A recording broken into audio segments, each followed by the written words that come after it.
Okay so इस वक्त हमारे पास क्लास में okay so on our learning agenda हम लोग डे 5 out of 6 पे हैं. हमारे पास चंद एक आइटम्स ही रह गई हैं towards finishing our course content for Azure data scientist associate designing and implementing a data solution for Azure. और आज हम तीन मेन टॉपिक्स के बारे में बात करेंगे which are hyperparameter tuning, automated machine learning और उसके अलावा interpretable and explainable machine learning.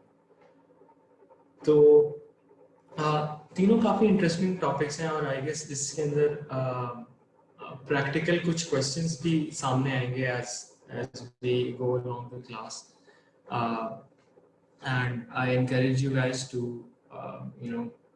raise any questions during the class if you have any confusions or if you can relate to any real life problems, then I encourage you to share that with the class. So hyperparameter optimization की सबसे पहले बात करते हैं. What is it and why do we need it? Basically जब आप कोई भी मॉडल ट्रेन करते हैं तो उसके अंदर आप बेसिकली एक उसके बैक एंड के ऊपर what you really trying to make is a mathematical model which has certain weights to figure out what equation it is going to process the data from. और उस इक्वेशन के अंदर जो मुख्तलिफ वेट्स होंगे ना वो लर्न किए जा रहे हैं. Now some of those weights are going to be learned during the machine learning process और उसके अलावा some of those weights are going to be fixed. ठीक है. So hyperparameters वो fixed weights होते हैं जिनकी बेसिस के ऊपर बाकी weights की learning इफेक्ट हो रही होती है. यानी वो पैरामीटर्स जिनकी बेस के ऊपर मॉडल की लर्निंग डिटरमिन हो रही है और मॉडल के लर्निंग पैरामीटर्स डिटरमिन हो रहे हैं, those are called hyper parameters. और इन हाइपर पैरामीटर्स को अक्सर औकात हम लोग बिल्कुल नॉर्मली सेट कर दिया करते हैं. टू नेम अ फ्यू, हमने लीनियर रिग्रेशन की प्रॉब्लम या लॉजिस्टिक रिग्रेशन की भी इवन अगर प्रॉब्लम हमने पिछली लैब्स के अंदर सॉल्व की हैं तो उसके अंदर भी we had already been using a regularization coefficient. L1 और L2 regularization काफी common है to make your model more learn more well, right? So इस तरह different किस्म के हमारे पास hyper parameters होते हैं given what kind of model you are training. So for instance linear regression के अंदर हमारे पास number of iterations जितनी बार आप data को go through करते हैं in order to learn your algorithm, that is also a hyperparameter. Neural networks के अंदर learning rate is a hyperparameter. The number of hidden layers, batch size कितना होगा, कितने examples हैं जो एक time के ऊपर पास किए जाएंगे. All of those are examples of hyperparameters. और अब जब हम hyperparameter को optimize करना चाह रहे होते हैं ना, तब हमें multiple iterations run करनी पड़ती हैं same model की. So अगर मैं linear regression का ही model train कर रहा हूँ तो maybe 0.1 regularization coefficient के साथ मैंने एक मॉडल ट्रेन किया, फिर 0.2 regularization coefficient करके मैंने एक और मॉडल ट्रेन किया, 0.3 करके and so on so forth. Multiple models मैं ट्रेन कर लूँगा अपने hyperparameters के साथ, and then what we'll do is we'll compare all of these different iterations. We'll compare the results that each of these trained models yields. And depending on which iteration performed best, I will be able to choose the best hyperparameter for that learning problem, as well as I'll be able to select the best model for that for that learning problem, right? और मुख्तलिफ किस्म की approaches use की जा सकती हैं जो इसकी हाइपर पैरामीटर ट्यूनिंग के लिए आप क्रॉस वैलिडेशन यूज़ कर सकते हैं, आप मुख्तलिफ तरीके से अपने डेटा सेट्स को स्प्लिट करके डिवाइड कर सकते हैं in between these different models, right? And if we don't have an automatic, hyperparameter tuning methodology, then usually हम लोग इसे manually किया करते हैं. Now, to visualize more effectively, what I show you is this kind of a diagram, right? So हमारे पास hyperparameters जैसे मैंने आपको बताया ना कि 0.1 करके एक 0.1 सेट करके मैंने एक मॉडल ट्रेन कर लूँ, 0.2 करके एक ट्रेन कर लूँ, 0.3 करके एक ट्रेन कर लूँ. There will often be cases when I have multiple hyperparameters. So for instance, इस diagram के, for the sake of this diagram, let's assume that we have two parameters, one of which might be very important for my model, one of which might not be unimportant for my model. या फिर may be दोनों important है या unimportant है. But the thing is कि मैं parameter 1 के along भी अपने मॉडल को वेरी करवा सकता हूँ, राइट?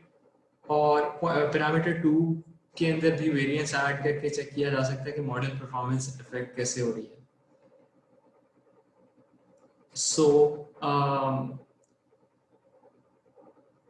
एक टेक्निक जो हम कॉमनली यूज किया करते हैं which is the grid sampling technique. So मुख्तलिफ टेक्निक्स अप्लाई की जा सकती हैं इन डिफरेंट हाइपर पैरामीटर्स की स्पेस के अंदर बेस्ट मॉडल सर्च करने के लिए.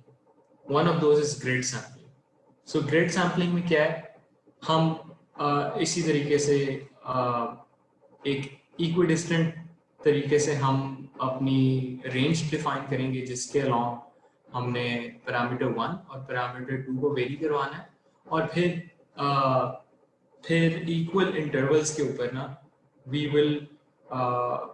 will put these points, यानी पैरामीटर 1 की वैल्यू 1 के लिए मेरे पास पैरामीटर 2 की वैल्यू 2 और 3 भी मौजूद है. सो मैं अपनी बिल्कुल एक ग्रिड बना रहा हूँ जिसके अंदर मैं दोनों पैरामीटर्स को वेरी करवा रहा हूँ. दोनों पैरामीटर्स के अंदर फुल रेंज को मैंने कवर किया हुआ है, और मैं इनमें से हर पॉइंट के लिए अपने मॉडल की एक आइट्रेशन ट्रेन करके देखूंगा, और हर पॉइंट के लिए जो भी मॉडल का रिजल्ट आएगा, in the end I will compare all of those results and see which one performs better.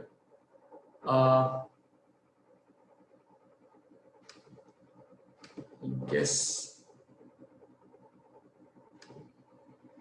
that was nothing. Sorry, अगर किसी को कोई क्वेश्चन आए ना तो feel free to unmute and ask, because right now I don't have the other screen, so I cannot view your questions as I'm speaking.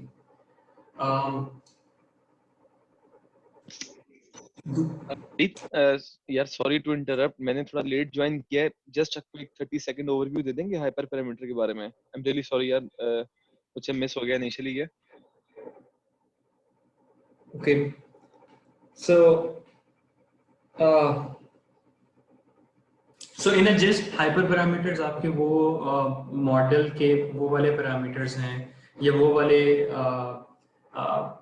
Weights हैं जिनकी basis के ऊपर आपकी मॉडल की लर्निंग जो है वो इफेक्ट हो रही होती है, और जिनकी बेसिस के ऊपर आपके जो बाकी के मॉडल के पैरामीटर्स लर्न हो रहे होते हैं ना, वो इफेक्ट हो रहे होते हैं.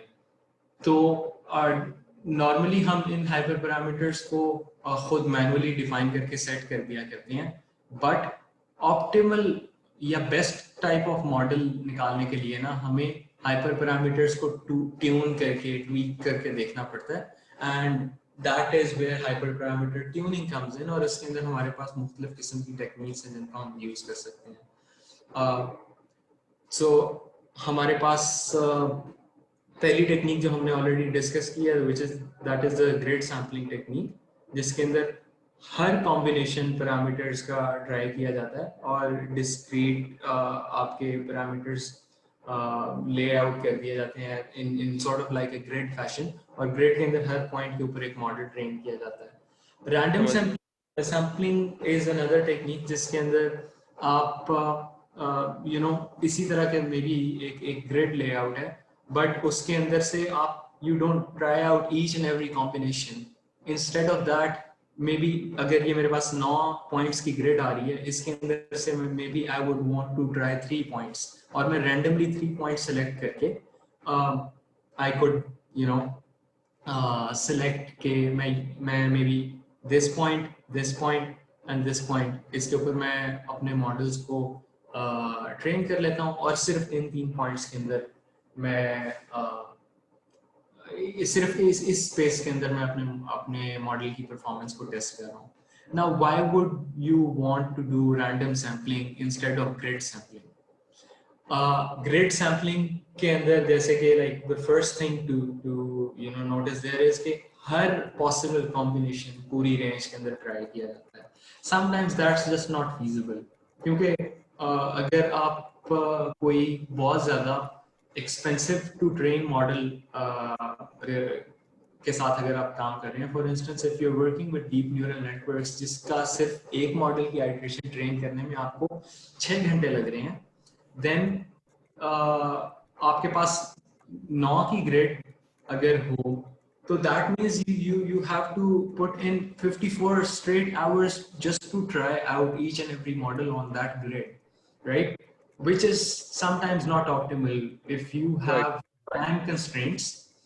If you have time constraints, then you maybe want to rely on some random sampling, और उस random sampling के तहत हम थोड़ा बहुत ये देख सकते हैं कि अच्छा मे बी इस साइड ऑफ द ग्रिड के ऊपर बेहतर परफॉर्मेंस आ रही है, and then maybe we want to zoom in on that grid and do further random sampling, so that could save time.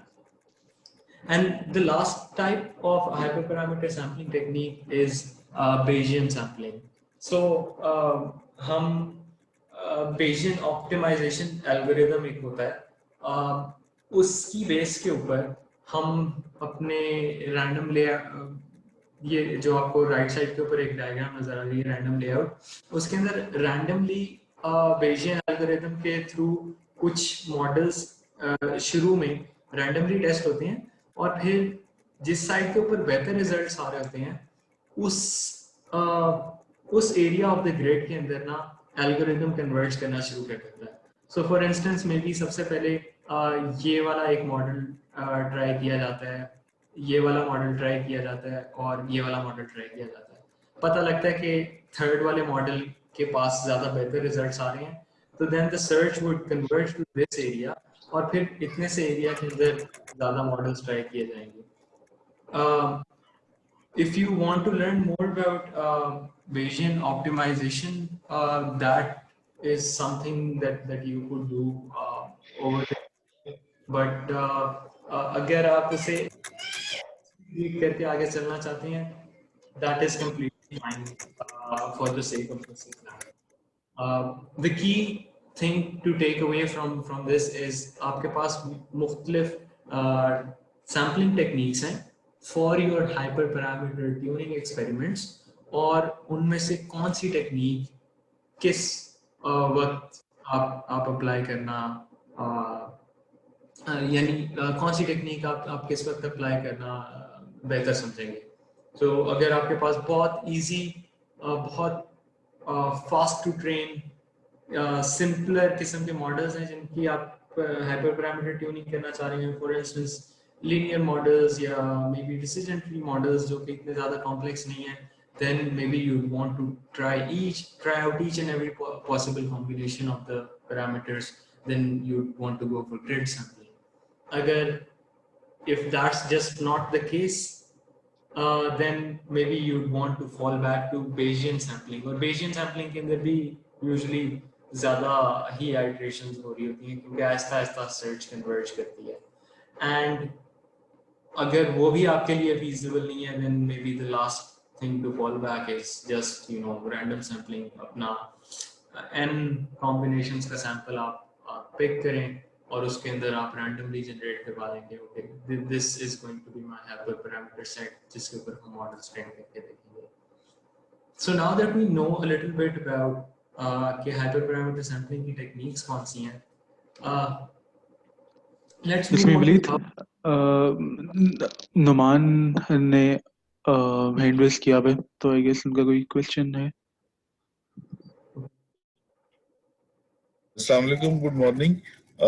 अच्छा सर, मेरा क्वेश्चन ये था कि हाइपर पैरामीटर्स की अगर मेरी जो अंडरस्टैंडिंग एक्चुअली डेवलप हुई है, तो I don't know if I am right और रॉन्ग. अगर मैं रॉन्ग हूँ तो काइंडली करेक्ट कीजिएगा कि दीज आर लाइक, जब भी हम किसी बात करते हैं ना मशीन लर्निंग के पैरामीटर्स की, तो उस के अंदर कुछ स्टैटिक वैल्यू होती है और कुछ डायनामिक होती है. फॉर एग्जाम्पल, अगर हम लीनियर की बात करें और उबर ये क्रीम जो एप्लीकेशन है इसके बारे में बात करें, तो जब वो आप इसको हायर करते हैं ना किसी भी टैक्सी को, तो एक टेंटेटिव आपको फेयर बताया था कि इतना फेयर होगा. अच्छा, उसमें हाइपर क्या होता है?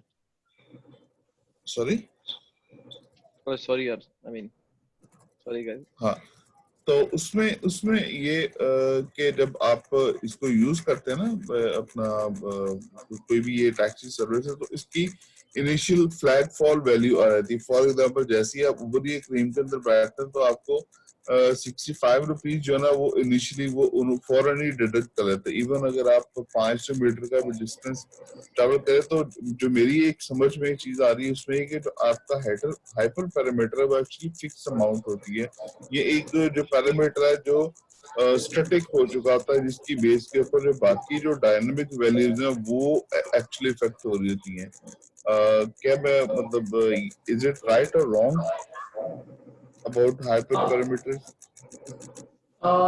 Predetermined value के की जो आपकी अंडरस्टैंडिंग है ना, that is I think somewhat accurate, but I think जो एग्जांपल आपने यूज किया वो एग्जैक्ट इसके ऊपर नहीं बैठ रही. So वही उबर की उसकी एग्जांपल की मैं बात करूंगा कि जो हमारे पास एक सबसे पहले इनिशियल एस्टिमेट आ जाता है ना, that is usually a pre-computed kind of thing, जिसके अंदर अभी हमें एग्जैक्ट वो नहीं पता होता है कि टोटल टाइम कितना है और टोटल डिस्टेंस कितना आ रहा है, राइट. तो वो जो इनिशियल वैल्यू भी आपको कंप्यूट होकर मिलती है, वो भी थ्रू दैट सेम फॉर्मूला ही मिल रही होती है, एक्सेप्ट दैट उसके अंदर टाइम और डिस्टेंस और ये वाली वैल्यूज जो हैं वो प्रेडिक्टेड यूज की जा रही होती हैं. सो मेरा ख्याल है मैं मल्टीप्लायर्स की मैं बात अगर करूँगा तो multipliers would be a better analogy for hyperparameters. So multipliers में इस तरह से कि 3x स्क्वायर उबर के अंदर, राइट. सो जब आपका इधर आपके एरिया के अंदर ट्रैफिक बढ़ गई है, तो एक तो आपके मशीन लर्निंग मॉडल ने कुछ प्राइस प्रेडिक्ट किया आपके फेयर की, right, but due to some external conditions जो कि ट्रैफिक कंडीशंस हो सकती हैं, आपकी इस प्राइस को कोई मल्टीप्लायर मिल रहा है जो कि फिक्स्ड मल्टीप्लायर है. It could be 1.5, it could be 2, it could be 3, depending on how much of traffic there was. वो जो multiplier है ना, because that is fixed, I think that is something you could equate to hyperparameter. But इसमें एक और value है ना, जैसे फॉर एग्जांपल मैं आपको कहा ना कि एक फ्लैग जो है ना वो फॉल वैल्यू होती है. जैसे ही आप उबर की टैक्सी में बैठते हैं, भले आप 500 मीटर का भी ट्रैवल करें ना, तो एक इनका वो इनिशियल जो अमाउंट होती है गालिबन 65 रुपीज होती है, वो आपको हर हालत में चार्ज करते ही हैं वो, ठीक है. बाकी जो है फिर वो उससे मल्टीप्लिकेशन जो भी उनका बैकएंड पे फॉर्मूला चल रहा था उससे मल्टीप्लाई होकर फिर आपकी एक्चुअल प्राइस बन जाती है. बट यस, स्टार्ट पे आपको 65 रुपीज उन्होंने हर हालत में चार्ज करने ही करने हैं, भले आप 1 मिनट के लिए बैठ के आप उतर जाओ. तो इज इट हाइपर पैरामीटर? इसको हम हाइपर पैरामीटर कह सकते हैं as long as उन्होंने वो सबसे हाँ आई गेस इसे आप रफली कह सकते हैं हाइपर पैरामीटर, क्योंकि उन्होंने वो शुरू से डिटरमिन करके रखा हुआ है और वो फिक्स्ड वैल्यू है, no matter where you are, no matter the traffic conditions, because that is fixed. हाँ, बाकी वो जो 1.5 1.3 वो तो बाद की बात है ना, इनिशियली हाँ तो वो आपका बात 65%। अच्छा, उसके बाद आ जाते हैं जो आपने टाइप्स बताई हैं, इसके अंदर रैंडम जो है उसके ऊपर मुझे थोड़ा सा वो है कि फॉर एग्जांपल अगर हमने 9 पैरामीटर्स डिफाइन किए हुए हैं, तो सेव आवर टाइम हम कह रहे हैं कि हम रैंडमली 3 जो है सेलेक्ट कर लेते हैं, ठीक है। अब उसके अंदर ये देखें कि हमारी जो प्रोबेबिलिटी वो क्या बन रही है कि 3 जो है हो सकता है इनके अलावा जो बाकी 6 हैं उनका रिजल्ट है जो मोर एक्यूरेट हो सकता है, पॉसिबिलिटी है ना, और हमने उनको चेक ही नहीं किया। बिल्कुल, तो रैंडम पॉसिबिलिटी है ना, तो किस्म की इसका मतलब सैम्पलिंग है। हमारी जो एक्यूरेसी है वो इसमें काफी ज्यादा एक क्वेश्चन मार्क है रैंडम सैम्पलिंग के अंदर। I don't know if you are agree with me or not, but I feel कि ये जो रैंडम सैम्पलिंग है ना, इसके अंदर रिस्क फैक्टर या जो कह लें कि क्योंकि वैसे तो हम कर ही सारा कुछ स्टेटिस्टिक और प्रेडिक्शन की बेस के ऊपर कर रहे होते हैं, बट ये कि इसके अंदर जो हमारी वो जो रेशियो है वो काफी मिनिमम है as compare to grid sampling. Grid sampling although थोड़ा लेंथी प्रोसेस है, बट इसके अंदर हम ईच एंड एवरी नोड को हम लोग टच कर रहे होते हैं। एग्जैक्टली। हाँ, तो वो मेरे लिहाज से जो सैम्पलिंग रैंडम है इसको मुझे कोई इसका कोई इतना नहीं कुछ समझ आई। देखिए रैंडम सैम्पलिंग का मैंने आपको ये बताया कि this is the last thing that you should fall back on, ठीक है। Right, right.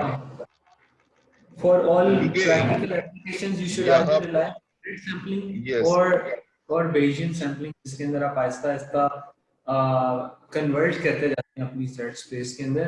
रैंडम सैम्पलिंग जो है ना वो Bayesian से पहले आप मतलब यूज किया करते थे,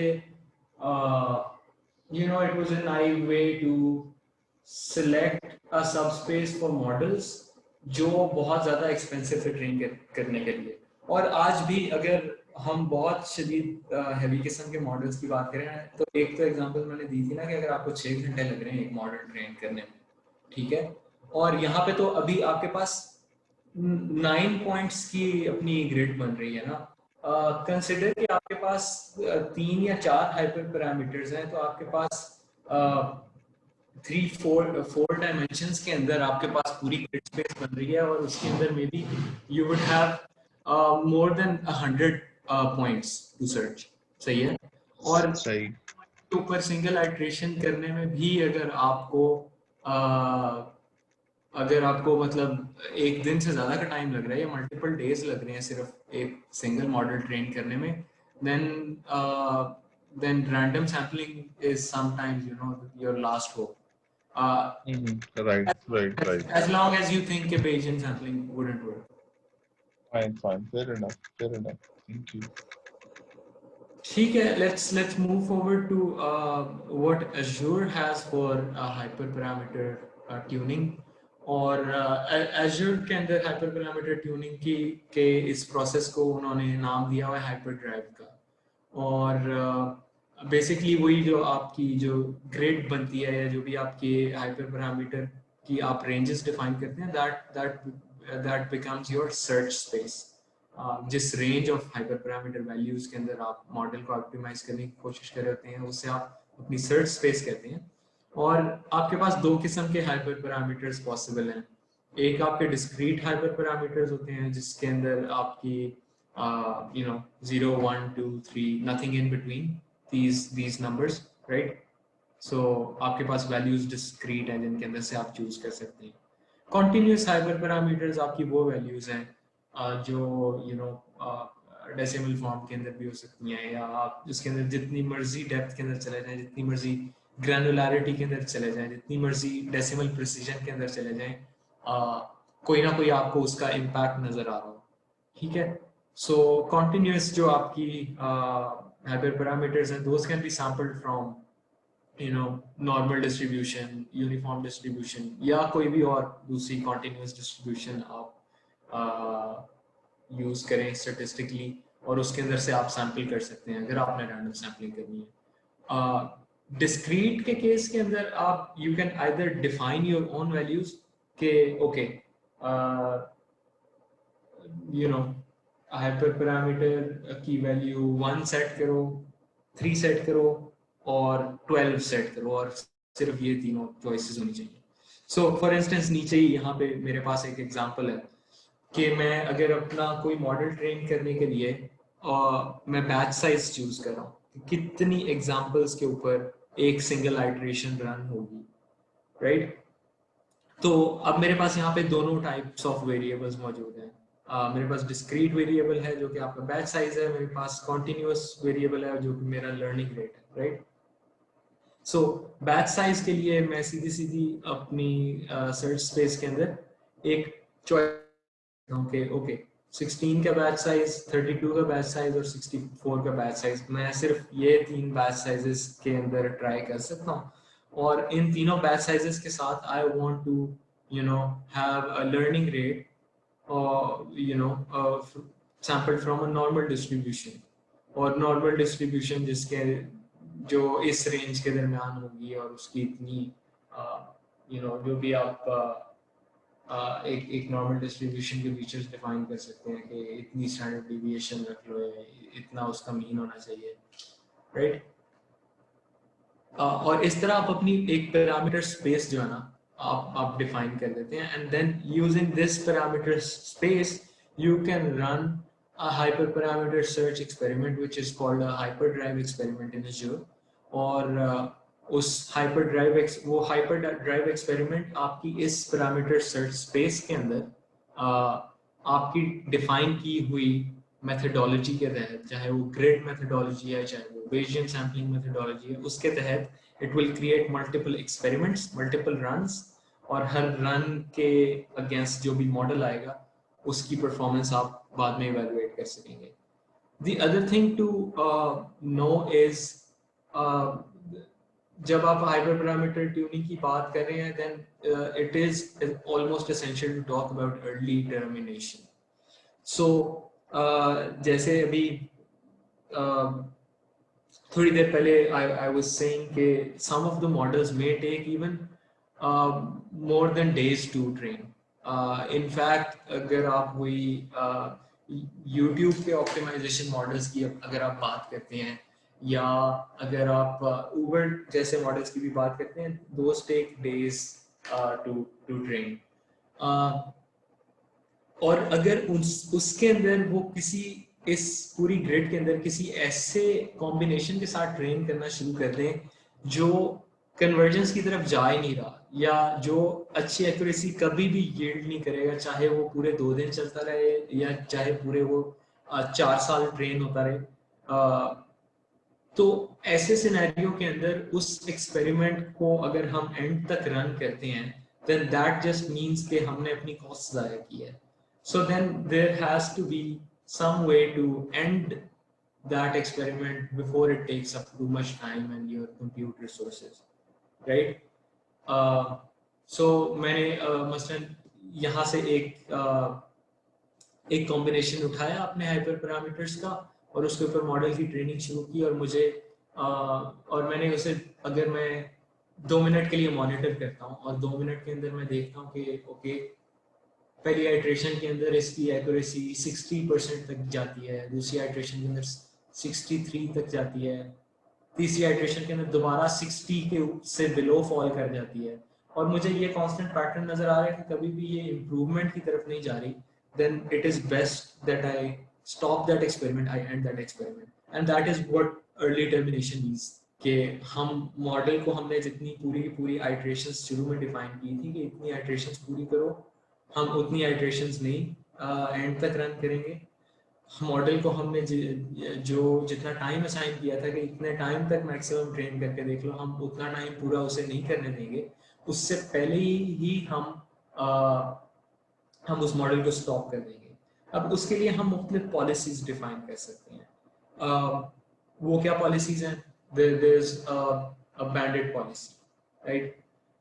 बैंडेड पॉलिसी ये है कि अगर आपका जो भी टारगेट परफॉर्मेंस मेट्रिक था, जैसे आपकी एक्यूरेसी है, for the sake of example, classification accuracy है, अगर वो आपकी बहुत अच्छी नहीं आ रही और आपने जो बेस्ट रन किया है, एक और मॉडल आप अभी तक ट्रेन कर चुके हैं जो 90% दे रहा है और ये मॉडल तो 65 से ऊपर ही नहीं जा रहा, तो फिर 65 वाले मॉडल को अब आपको आगे कंटिन्यू करने की जरूरत नहीं है.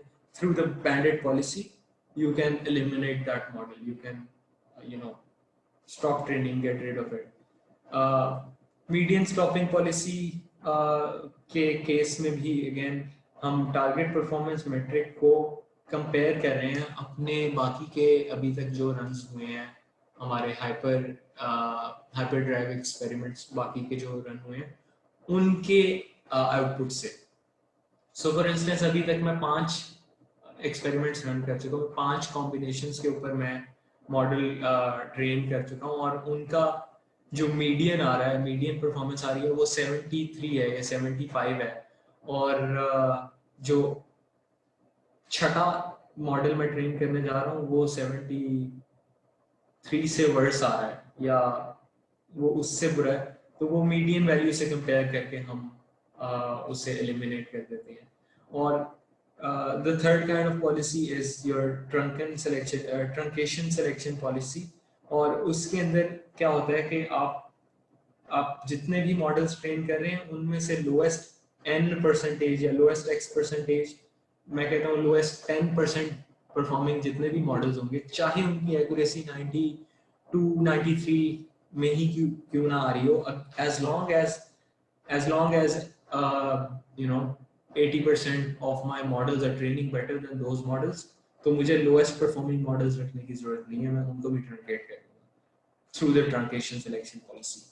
So मुख्तलिफ early termination policies define की जा सकती हैं to make our hyperdrive experiments much more optimized in terms of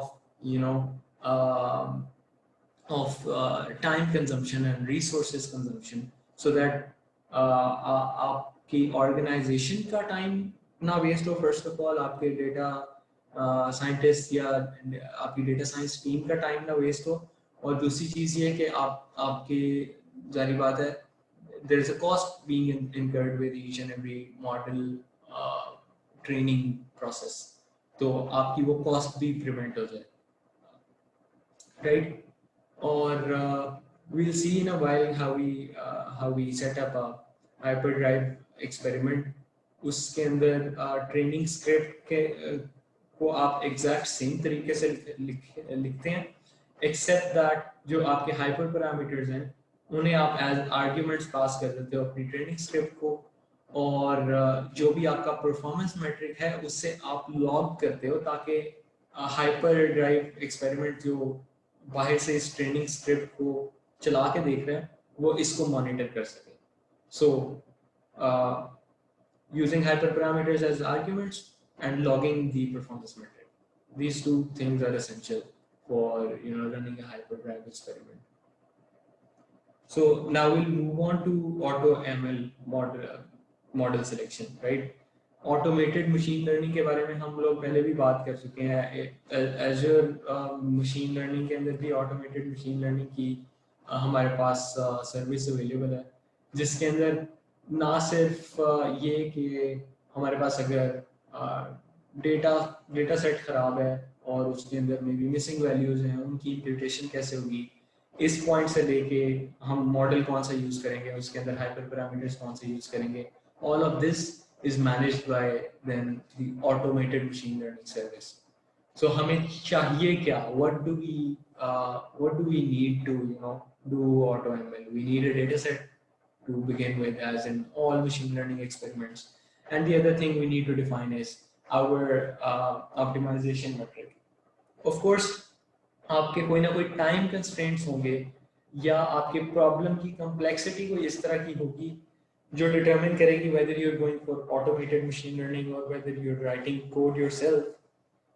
और इसके ऊपर we've already talked about before कि where automated machine learning becomes a good practice, and where automated machine learning is sort of an anti-pattern that you want to avoid. अगर problem बहुत simple है और may be उसको उसके सारे के सारे चीज़ें जो है ट्राई करना वो भी इतना आपको फिजिबल नहीं लग रहा है, यानी उस जो मॉडल आप ट्रेन करने जा रहे हैं अगर वो जो वैल्यू जनरेट करवाएगा वर्सेस जो आपकी टीम का टाइम और एफर्ट लग रही है वो अगर इक्वेट नहीं हो रही then you want to maybe avoid putting your data scientist to writing the code, or instead of that you would want them to use automated machine learning and you'll say just like use करो और auto ML जो है वो सारे के सारे different algorithms try करके देखेगा और सारे के सारे उसके अंदर मुख्तलिफ हाइपर पैरामीटर की के कॉम्बिनेशंस ट्राई करके देखेगा और रिजल्टिंगली उसके अंदर से best combination of hyper parameters and best model select करके आपको दे देगा and then you can just deploy it at a few clicks. So Azure ML service के अंदर बहुत सारे मशीन लर्निंग एल्गोरिथम्स अवेलेबल हैं जिनको हम ऑटो एमएल के अंदर यूज कर सकते हैं. There's a long list. You don't have to remember each and every one of these, but just to give you an idea कि कितनी variety available है. Sometimes even आप लोग जब खुद काम कर रहे होते हो किसी मशीन लर्निंग प्रॉब्लम्स के ऊपर या अगर मैं क्लासिफिकेशन के ऊपर काम कर रहा हूँ maybe even I would miss a few of these in my thought process when I'm evaluating a machine learning problem for modeling manually, right? But when you use AutoML, then all of these are considered or all of these are tried. The downside is because all of these are tried, that means that it will take up much more resources and much more time to go through that iteration. The other thing that AutoML handles for you is pre-processing and feature engineering. So pre-processing के अंदर जैसे I gave you an example कि अगर आपकी missing values हैं आपने impute करना है values को null values बहुत ज़्यादा हैं आपके किसी feature column के अंदर वहाँ पे mean value use करें median use करें या क्या use करना चाहिए most common वैल्यू वहाँ पे यूज करनी चाहिए कैटेगोरिकल एनकोडिंग फीचर्स की आपके कैटेगरी टाइप फीचर्स की करनी चाहिए या नहीं करनी चाहिए हाई कार्डिनैलिटी फीचर्स जिसके अंदर आपके पास बहुत ज़्यादा वैल्यूज आ रही हैं which might not give you as much information about your target variable उनको ड्रॉप करना है या नहीं करना है. All of these decisions are then taken automatically when you run an AutoML experiment, right? Or there's not much more to be said about this except that कि जहाँ आपको ये फील हो रहा हो कि trying out each and every one of these algorithms can become too expensive, तो आप अपने ऑटो एमएल एक्सपेरिमेंट के अंदर से इनमें से कुछ एक्सक्लूड कर सकते हैं या वो आप जैसे आप हाइपर ड्राइव एक्सपेरिमेंट के अंदर खुद से एक सैंपल स्पेस सेट कर सकते हैं ना कि ये हाइपर पैरामीटर्स यूज कर लो, उसी तरीके से आप ऑटो एमएल एक्सपेरिमेंट्स के अंदर एक एल्गोरिथम्स की सैंपल स्पेस डिफाइन कर सकते हैं कि okay maybe logistic regression decision tree और XGBoost टाइप मॉडल्स के अंदर से AutoML यूज करके give me the best model. वरीद जी हेलो, मेरा एक क्वेश्चन है. जिस तरह के आपने ऑटोमेटिक मशीन लर्निंग की बात की, तो अगर सपोज हम कोई भी एक्सपेरिमेंट उसको ऑटोमेटिकली रन करते हैं देन इज द मशीन और अभी कि हमारे पास जो भी Azure है is it going for all the available, मैं कहूँगा कि जो भी आपने जो एल्गोरिथम्स दिखा दे तो वो उन सबको ट्राई करते हैं या we are going to tell them कि कौन कौन से आपने ट्राई करने हैं, कौन कौन से आपने एक्सक्लूड करने हैं, क्योंकि बहुत सारे प्रॉब्लम इस तरह होते हैं जिसके sometimes we know the possible solution. तो अगर आपने ऑटोमेटिक ये जो मशीन लर्निंग की ऑटो मशीन लर्निंग की बात की Azure में, तो अगर सपोज हम ऑटोमेटिकली इसको कहते हैं कि आप रन कर लो और उसके लिए बेस्ट पॉसिबल सोल्यूशन निकाल दो, So is it going through all these models या उसमें से कुछ स्पेसिफिक के ऊपर वो रन करेगा और उसी की बेस पे हमें सोल्यूशन देगा? Right, that's a very relevant question. और इसी की मैं बात कर रहा था कि बाय डिफॉल्ट आप बाय डिफॉल्ट ऑटो एमएल जो है वो सारे के सारे ट्राई कर रहा होता है, लेकिन हम अपना एक्सपेरिमेंट शुरू करने से पहले ये खुद डिफाइन कर सकते हैं या इसमें से कौन से ट्राई करने हैं और कौन से नहीं ट्राई करने हैं। तो ये हमारे पास जो है, we do have this autonomy, we do have this provision कि हम इस लिस्ट के अंदर से किस किस को एक्सक्लूड कर दें बेस्ड ऑन आवर इंट्यूशन। यानी if you know a little bit about that problem before hand और आपकी इंट्यूशन कहती है कि यहाँ पे लीनियर एसवीएम नहीं चल सकता, लीनियर एसवीएम से बेहतर परफॉर्म करेंगे एक्सजी बूस्ट टाइप या बूस्टिंग टाइप मॉडल्स, ठीक है, तो आप एक्सक्लूड कर सकते हैं वो एक्सपेरिमेंट स्टार्ट करने से पहले।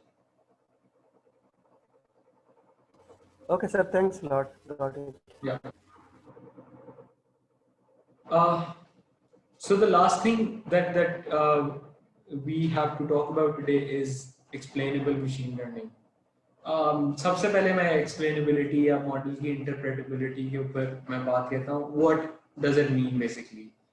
Interpretability basically ये है कि as humans हम कितना अच्छे तरीके से understand कर पा रहे हैं कि मॉडल ने अगर XYZ decision लिया है तो वो क्यों लिया है, and depending on what type of model you are using, some models are easier to understand than others, and some are very complex and very hard to understand than the others.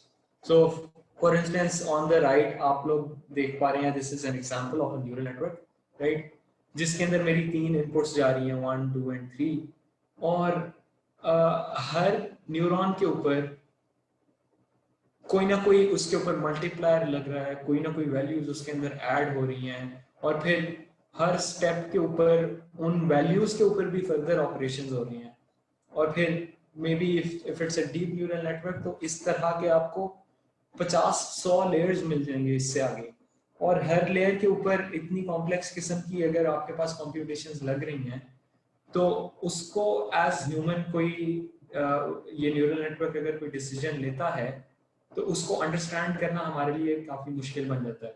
इसको अगर हम compare करें on the left side हमारे पास एक simple decision tree है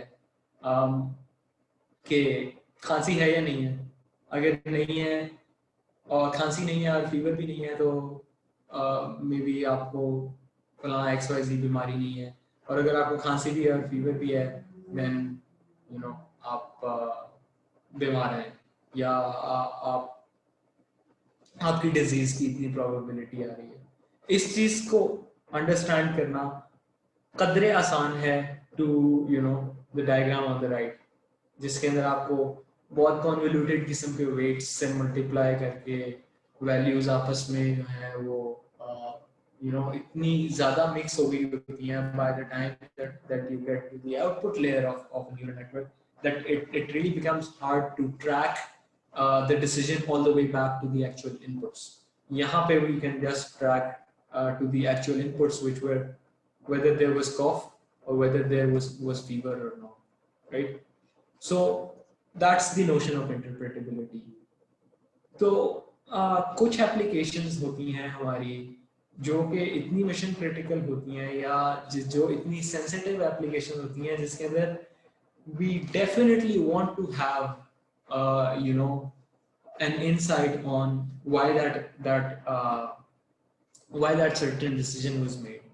For instance हमने पहले finance की बात की थी कि फाइनेंस के अंदर अगर हम किसी कस्टमर के अकाउंट को अगर हम क्रेडिट रिस्क स्कोर असाइन कर रहे हैं और किसी को बहुत बुरा स्कोर असाइन कर रहे हैं तो उसकी कोई वैल्यू, उसका कोई हमारे पास रीजन होना चाहिए। अगर रीजन के बगैर सोचे समझे बगैर अगर हम डिसीजन ले लेते हैं और पता लगता है कि वो मॉडल की गलती थी एक्चुअली, देन दैट मीन्स कि हमने बेसिकली अपनी कस्टमर सर्विस जो है उसको हम कॉम्प्रोमाइज कर रहे हैं। किसी जेन्युइनली अच्छे कस्टमर को हम लोन प्रोविजनिंग से डिप्राइव कर रहे हैं, या एक और अगर एग्जांपल की मैं बात करूं तो some of the countries just like China, they assign social score. Her citizen को एक सोशल स्कोर असाइन हो रहा होता है कि based on your education, your past behaviour, your police track records, आपकी पब्लिक सर्विस आपने कितनी की है, वॉलंटियर आपने कितना किया है, based on all these factors and based on how you behave generally in public, आपको आपकी कोई ना कोई एक सोशल स्कोर की फाइल एक मेंटेन हो रही होती है। और अगर सोशल स्कोर को हम अगर मशीन लर्निंग के थ्रू क्रिएट करना शुरू कर दें तो उसके अंदर भी बहुत इम्पोर्टेंट है कि हमें इंटरप्रेटेबिलिटी मिले उस डिसीजन के अंदर, कि किसी बंदे को अगर हम टॉप नॉच सोशल स्कोर दे रहे हैं या किसी बंदे को अगर हम पब्लिक एनिमी नंबर 1 डिक्लेयर कर रहे हैं based on a very low social score, तो वो हम क्यों कर रहे हैं? क्योंकि that could have consequences, that could have disastrous consequences if you make a wrong decision and put someone behind bars because of this. So interpretability for all models is not equal. ये बात हम पहले भी कर चुके हैं। Different किस्म के मॉडल्स, जैसे जैसे मॉडल्स ज़्यादा कॉम्प्लेक्स होते जाते हैं उनकी प्रिडिक्शन एक्यूरेसी तो ओवरऑल बढ़ती जाती है, लेकिन उनकी एक्सप्लेनेबिलिटी जो है ना वो हम लूज करते जाते हैं, जो ट्रेंड हमें यहाँ पे नज़र आ रहा है इस ग्राफ के अंदर, कि जो हमारे सिंपलेस्ट किस्म के डिसीजन ट्री टाइप के मॉडल्स हैं वो बहुत ज़्यादा एक्सप्लेनेबल तो हैं, यानी it is as simple as just looking at this diagram and seeing कि अच्छा कॉफ थी और फीवर भी था तो मेरे पास ये डिसीजन आ गया with decision trees, but decision trees might not perform with as much accuracy, as much they might not yield as much performance on complex problems. On the opposite end of the spectrum we can see deep learning type models जो हैं जो कि बहुत ज़्यादा शदीद किस्म के complex models होते हैं, they might yield excellent performance, they might yield excellent accuracy, but उनकी explainability शदीद low है। तो usually मतलब अगर आपकी बहुत ज़्यादा sensitive applications नहीं है तो आप कोई trade off वगैरह बीच में देख लिया करते हैं, but what if you have to use a complex model but you also want it to be explainable? That is the case that we're going to look at now. और उसका एक बहुत common answer है using a surrogate model. So surrogate models basically होते क्या हैं कि मैंने एक so for instance take a look at this diagram. मेरे पास कुछ data था, उस data से मैंने अपना एक ब्लैक बॉक्स मॉडल जनरेट करवा लिया जो कि मेरा मे बी बहुत ज़्यादा complex deep neural network model है, और उससे कोई ना कोई वाई आउटपुट आ गई, वाई हैट, राइट। अब इस वाई हैट आउटपुट के पीछे रीजनिंग क्या थी उसको समझने के लिए instead of referring to the black box model मैं एक सिंपल सरोगेट मॉडल एक सब्स्टिट्यूट एक मॉडल में ट्रेन करता हूँ which can tell me कि ये आउटपुट क्यों आई। सो दो किस्म की टेक्निक्स हैं जो कि यूज़ की जाती हैं विद इन सरोगेट मॉडल्स। एक आपके ग्लोबल सरोगेट्स होती हैं और एक आपके लोकल सरोगेट्स होती हैं। ग्लोबल सरोगेट्स ये होता है कि आपने पूरे के पूरे डेटा सेट के ऊपर अपने अल्टरनेट मॉडल को ट्रेन करने की कोशिश की और हमें पता है कि उसकी परफॉर्मेंस कभी भी इस ब्लैक बॉक्स मॉडल जितनी अच्छी नहीं आएगी, मगर हम उस ग्लोबल सरोगेट मॉडल से ओवरऑल आपके डिसीजन मेकिंग के ट्रेंड को एनालाइज करते हैं बेस्ड ऑन द फीचर्स। ठीक है, लोकल सरोगेट्स डिफरेंट ऐसे हैं कि instead of training on all of the data set, we are just going to use a few examples just to see and just to justify कि ये वाली example exactly गलत क्यों थी, सिर्फ ये वाली। सो अगर हम सिंगल इंस्टेंसेस के ऊपर देखने हैं तो हम लोकल सरोगेट्स की तरफ जाते हैं, अगर हम पूरे डेटा सेट को की एक्सप्लेनेबिलिटी को देखने हैं तो हम ग्लोबल सरोगेट्स की तरफ जाते हैं। दैट्स जस्ट सिर्फ टर्मिनोलॉजी थोड़ी है confusing, but once you get past the terminology, it's really easy. So for instance, और सरोगेट मॉडल से हम अपनी फीचर इंपॉर्टेंस वगैरह जो है वो एस्टेब्लिश कर रहे होते हैं कि कौन से फीचर का कितना रोल था इस डिसीजन को लेने में. सो ग्लोबल इंपॉर्टेंस जो है वो किसी फीचर की इंपॉर्टेंस दूसरे फीचर्स के कंपैरिजन के अंदर हमें बताएगी, बट लोकल इंपॉर्टेंस जो है वो उसी सिंगल प्रेडिक्शन के अगेंस्ट आपको फीचर इंपॉर्टेंस दे रही होगी. सही है. So again same kind of difference between global and local surrogates. Or if you want to read more about interpretability in machine learning, explainability, why it's important, और कैसे की जा सकती है, then feel free. यहाँ पे I've given you a link to an ebook. It's an excellent ebook.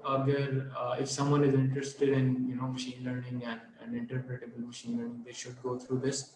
For the sake of this course, you don't need it. You just need to know as much जो कि हम फिलहाल यहाँ पे discuss कर रहे हैं. सो फीचर इंपॉर्टेंस के बारे में हम बात कर रहे थे कि अगर मैंने एक ग्लोबल सरोगेट मसलन एक मॉडल मैंने ट्रेन किया, तो उसके अंदर अब मुझे ये नज़र आ रहा है कि कौन से फीचर्स, यानी on the left here I can see a list of my features, कौन से फीचर्स की कितनी इंपॉर्टेंस चल रही है, राइट.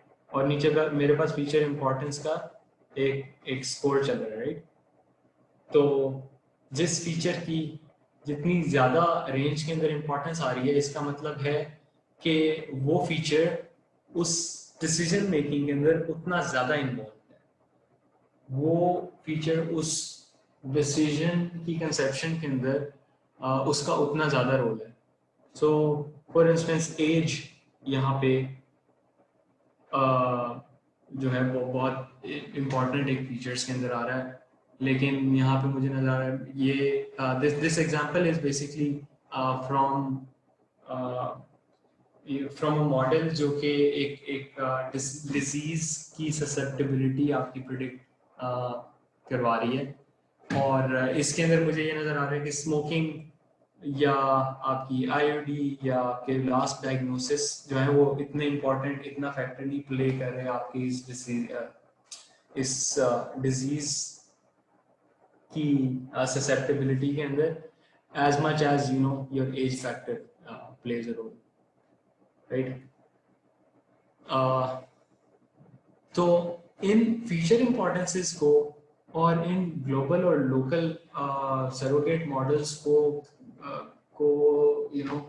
एक एब्स्ट्रैक्टली यूज करने के लिए और आसान ताकि आप आसानी से उसे इस्तेमाल कर सकें, उसके लिए Azure ML ने एक पैकेज आपको दिया हुआ है Azure मशीन लर्निंग सर्विस के अंदर, जिसके अंदर चंद आपको एक्सप्लेनर क्लासेस बना के दे दिए हैं, जिसके बैकएंड के ऊपर वो खुद ही इस चीज को रिजॉल्व कर लेते हैं, whether they need a local surrogate model, whether they need a global surrogate model, और कौन सी फीचर इंपॉर्टेंस टेक्निक यूज करनी है, क्या यूज करना है, राइट. बट दो तीन एक्सप्लेनर्स हैं जिनके बारे में हमें बात कर लेनी चाहिए ताकि हमें पता हो कि what we are looking eight.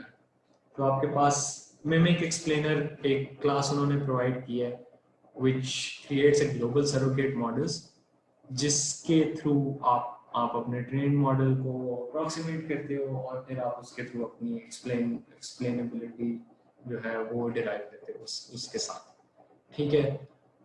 और the second type of model is tabular explainer.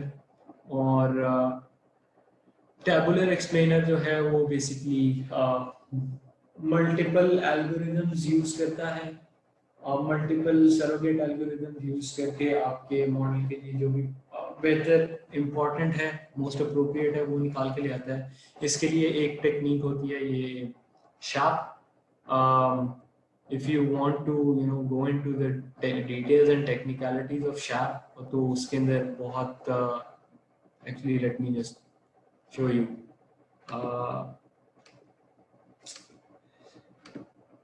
Basically, it's not as important to understand SHAP, but I'm still expecting some questions from you despite that, so I just want to show you ahead of time कि कुछ local accuracy, कुछ missingness, consistency, मुख्तलिफ metrics हैं जिनको use करके आपके basically importances जो है ना उनकी basis के ऊपर आप surrogate model एक create कर रहे होते हो, और SHAP is basically an interpretability technique जो कि काफ़ी यहाँ पे हमारे लिए यूज़फुल रहती है. और SHAP के इर्द गिर्द Azure ML ने अपना tabular explainer को बिल्ड किया हुआ है, और we don't need to go into the details of how SHAP is implemented. All we would have to do is just one API call of tabular explainer in Azure ML. The third type of explainer is your permutation feature importance explainer, जो आपके जिसे आप अपना एक model provide करते हो, और उस मॉडल को मुख्तलिफ तरीके से ये एक्सप्लेनर डेटा इनपुट करते हुए अब आपकी जो फीचर वैल्यूज हैं उनको मुख्तलिफ तरीके से शफल करके उनका इम्पैक्ट मेजर करता है, और उससे डिटरमिन करता है in a similar way to the graph on the right कि कौन से फीचर्स ज़्यादा इम्पॉर्टेंट हैं आपके मॉडल के लिए और कौन से फीचर्स आपके मॉडल में लीस्ट इम्पॉर्टेंट हैं. And based on this kind of an explanation may be आप future iterations of your model say maybe you can altogether take out a few features and not use them at all for training in the future अगर उनकी importance बहुत कम आ रही है. And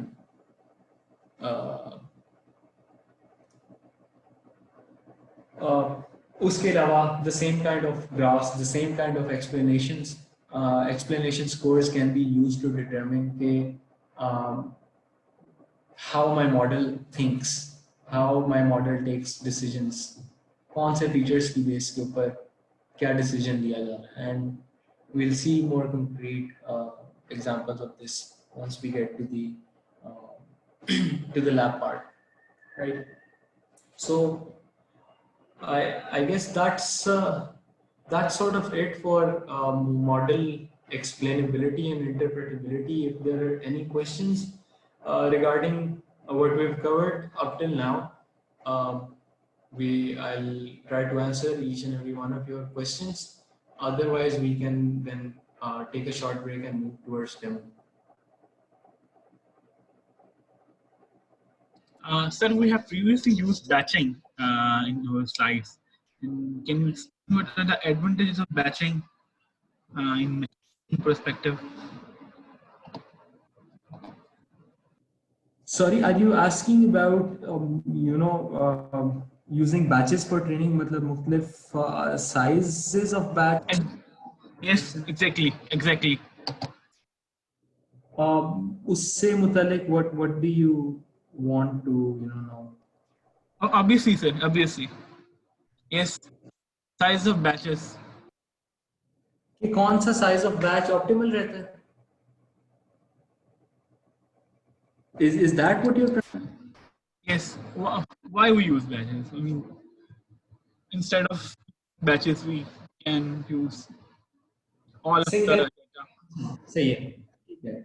So consider this scenario.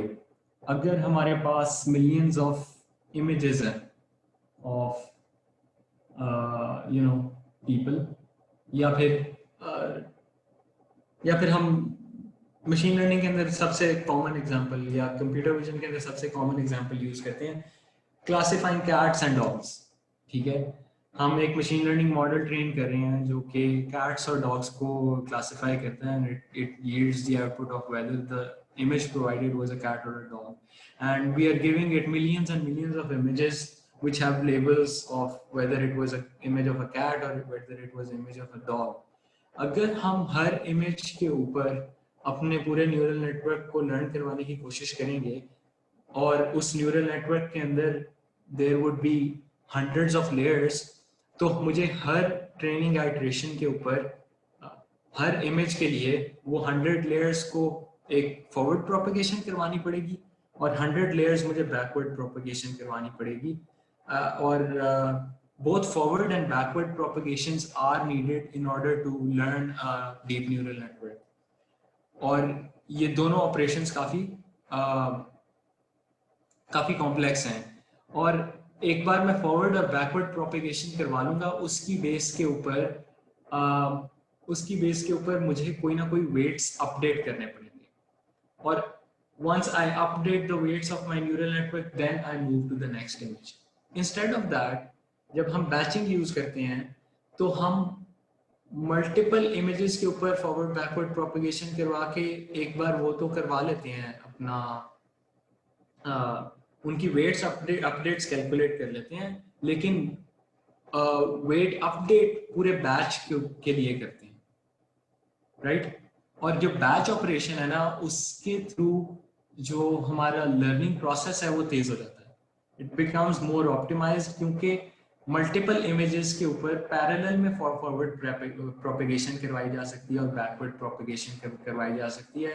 Instead of that, अगर मैं point images का अगर मैं वो लेना शुरू कर दूं ना, इंडिविजुअल इमेजेस की बैकवर्ड फॉरवर्ड प्रोपगेशन करवाना शुरू कर दूं, तो वो सारा का सारा सीक्वेंशली होना शुरू हो जाएगा।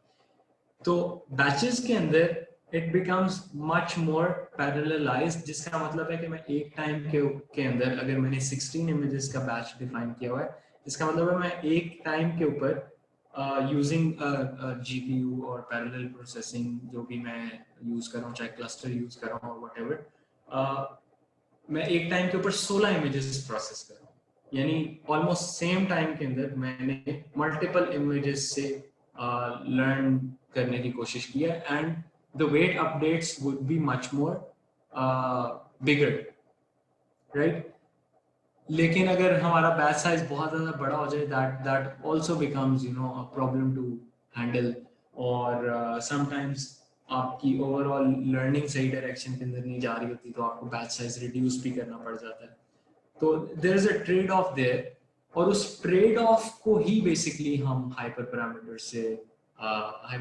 ट्यूनिंग से ऑप्टिमाइज करने की कोशिश करते हैं कि पैरेललाइजेशन और लर्निंग परफॉर्मेंस किसी तरीके से बैलेंस हो जाए। I hope that clarified your question. Thank you, sir. Thank you.